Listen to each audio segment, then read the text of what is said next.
Greetings, everyone. Thank you again for joining us today. We're actually going back into the book of Acts here. We've been in First and Second Thessalonians for a while. We've been in Philippians a little bit. We're taking a journey back to Acts with Paul in Athens here, and really excited you're here with us today. So the first thing off is it's been said, I think John Calvin said it, or maybe even Charles Spurgeon, I don't remember, that the hearts of men are idol factories.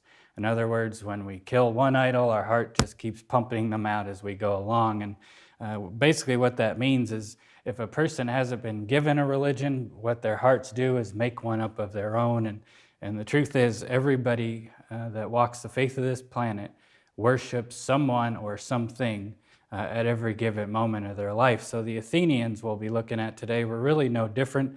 They had their all sorts of false idols and things, and Paul's going to bring some attention to that as he's going along here. But basically, Paul has been escorted out of Berea, started to get dangerous there. His people moved him now. He's now waiting in Athens, and all of a sudden his spirit becomes provoked about everything he's looking around and seeing.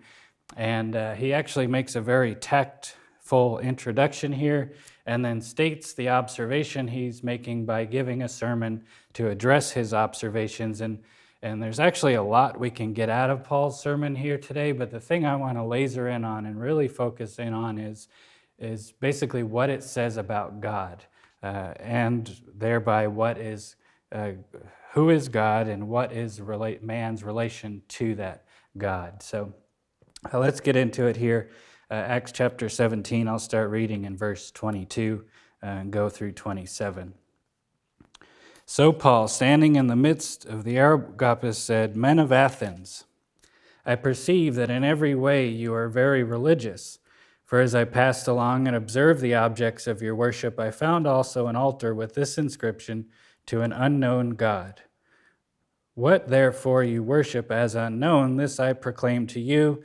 The God who made the world and everything in it, being Lord of heaven and earth, does not live in temples made by man, nor is he served by human hands as though he needed anything, since he himself gives to all mankind life and breath and everything.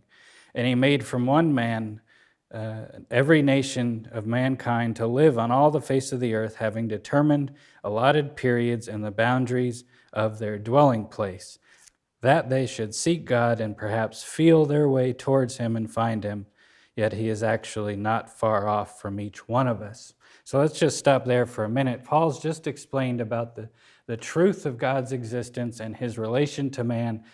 Notice he has a very high view of God, very subservient view of man. However, since God is God, he's the ultimate giver of all things. All things belong to him. He's the giver of even breath itself, so that men might seek him if, perhaps, there's an if there, if they might feel their way towards him. And I just love that picture of man recognizing his need and humility and reaching towards God, and then God out of his faithfulness then reaching towards man as man really tries to grope.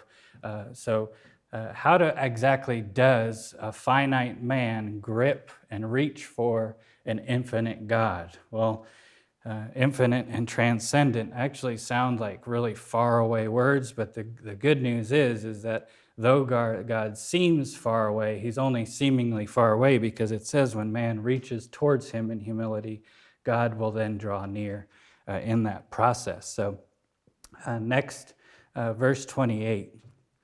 "For in him we live and move and exist, even as some of your own poets have said, for we are also his children. Being then children of God, we ought not to think that the divine nature is like gold or silver or stone, an image formed by the art of imagination of man. The time of ignorance God has overlooked, but now he commands all people everywhere to repent, because he's fixed a day on which he will judge the world in righteousness by a man whom he's appointed, and of this he's given assurance to all by raising him from the dead." Wow, that's a lot there.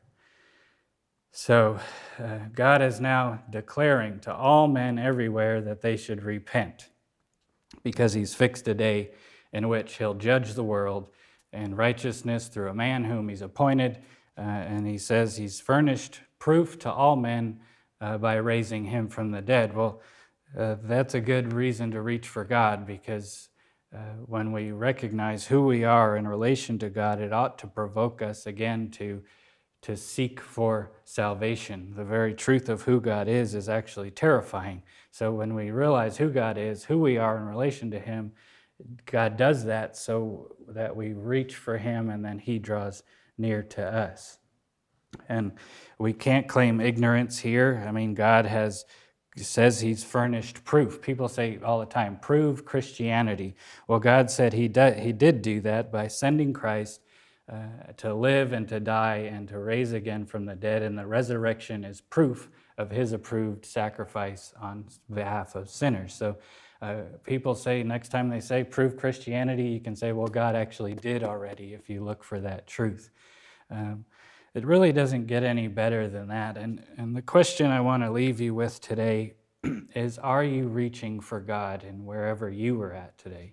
Even if you're a believer, are you finding yourself in a situation where you're needing to reach out to God for His divine help? If you're not a believer, then today's the day to save yourself from the judgment to come by reaching out to God in your desperation and humility and counting on His faithfulness to then meet you there. So God bless you guys. Have a wonderful day as you reach for the God of all hope.